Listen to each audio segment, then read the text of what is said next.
Et si, et si nos pires défauts, ce qu'on déteste, n'étaient pas du tout des faiblesses? Et si c'était en fait des sortes de super-pouvoirs qu'on aurait juste mal compris? C'est un peu l'idée qu'on va explorer ensemble en s'inspirant de la pensée de René Tati pour regarder d'une toute nouvelle façon les mécanismes qui nous animent au quotidien. Alors commençons directement avec une question qui peut sembler un peu étrange. On a tous cette tendance, n'est-ce pas, à se faire des reproches pour nos excuses, nos contradictions. Mais imaginez un instant qu'on se trompe complètement de cible. Et si ces fameuses excuses n'étaient pas du tout des faiblesses?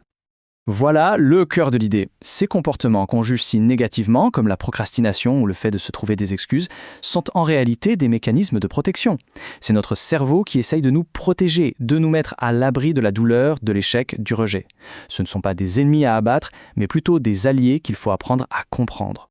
Bon, alors, plongeons un peu plus dans ce concept de protecteurs intérieurs. Comment est-ce qu'il fonctionne exactement? Et surtout, pourquoi est-ce qu'il nous amène à avoir ces contradictions qui nous laissent souvent si perplexes? Donc, il faut bien comprendre, il ne s'agit pas de paresse ou d'un manque de volonté, non. C'est une stratégie de survie, une stratégie vraiment ancrée en nous. Le cerveau, lui, il identifie une menace potentielle, même une menace purement émotionnelle, et hop, il met en place une défense. Le problème, bien sûr, c'est que cette défense, parfois, elle nous empêche complètement d'avancer. Et cet exemple illustre ça à la perfection, la complexité humaine.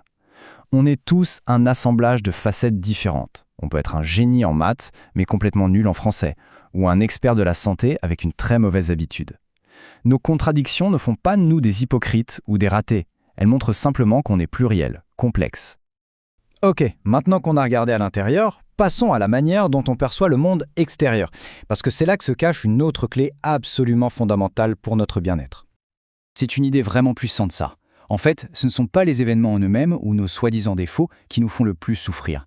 C'est le jugement qu'on porte dessus. Le regard qu'on pose sur nos propres blessures peut être bien plus douloureux que la blessure d'origine. Le point crucial, il est donc là. Si on perçoit quelque chose comme étant uniquement mauvais, on se bloque, on se ferme à toute possibilité d'apprendre ou d'en tirer un bénéfice. Alors que changer de perspective, c'est s'ouvrir à l'idée qu'on peut trouver de la valeur là où, avant, on ne voyait que du négatif. Et pour prouver ça, prenons des exemples extrêmes, vraiment. Pensez aux choses que notre culture juge les plus répugnantes. Allez, les excréments. On s'en sert pour faire des greffes qui sauvent littéralement des vies.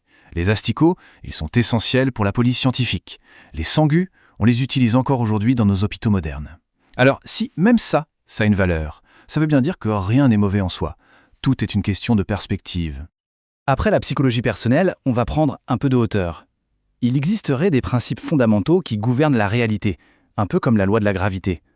On ne peut pas y échapper, et les ignorer a forcément des conséquences. Ce qui est fascinant ici, c'est la distinction. Nos croyances, ce sont nos règles personnelles, notre logiciel interne si on veut. Mais les lois universelles, elles, c'est le système d'exploitation du monde. On ne peut pas les pirater ou les contourner, on peut seulement apprendre à fonctionner avec. René Tati en identifie plusieurs, mais on va se concentrer sur 3 d'entre elles, qui sont sans doute parmi les plus importantes. Elles touchent à la reconnaissance, à l'amour et à ce qui nous motive au plus profond de nous-mêmes. C'est assez simple au fond. Pour pouvoir tirer un bénéfice de quelque chose ou de quelqu'un, il faut d'abord reconnaître sa valeur, l'honorer. Un mari qui ne reconnaît pas la valeur de sa femme, par exemple, ne pourra jamais vraiment profiter de la richesse de leur union. La reconnaissance vient toujours avant la récompense. Celle-ci, elle est assez radicale. Elle signifie que personne n'est obligé de nous aimer. Ni un parent, ni un partenaire. L'amour, c'est un acte de volonté. C'est un choix qui se renouvelle. Attendre l'amour comme si c'était un dû, c'est une illusion qui mène tout droit à la souffrance. Chaque personne est libre de choisir, de refuser, ou même de partir. Ça, c'est une perspective assez contre-intuitive, mais pourtant très puissante. On n'achète pas une perceuse pour le plaisir d'avoir une perceuse. On l'achète pour soulager la douleur de ne pas pouvoir faire un trou dans un mur. Notre motivation première, ce n'est pas tant la quête du plaisir que la fuite d'une souffrance, qu'elle soit physique ou psychologique.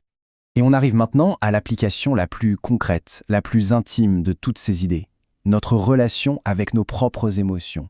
Qu'est-ce qu'on fait de la colère, de la tristesse, de la peur? L'image est vraiment parlante. Quand on refuse de ressentir certaines émotions, qu'on les juge mauvaises, on crée une sorte de guerre civile à l'intérieur de nous. On se coupe d'une partie de soi-même et on refuse d'écouter les messages que ces émotions essaient désespérément de nous transmettre. Le point crucial est là.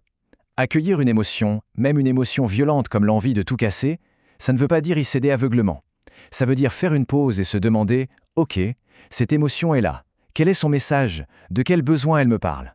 C'est toute la différence entre l'écoute et la soumission. Et ça, c'est peut-être la distinction la plus libératrice de toutes. Une émotion, comme la peur, ne dit pas « il y a un danger objectif ». Elle dit « je perçois un danger ». Elle nous renseigne sur notre état intérieur, sur notre perspective, sur nos blessures. C'est un signal sur notre réalité subjective, pas un fait sur la réalité objective. Alors, pour finir, au lieu d'un résumé classique, voilà une question à emporter avec soi. Pensez un instant à l'émotion qui vous pose le plus de problèmes en ce moment. Et si, au lieu de la combattre, on essayait simplement de l'écouter? Quel message essentiel pourrait-elle bien être en train de nous murmurer?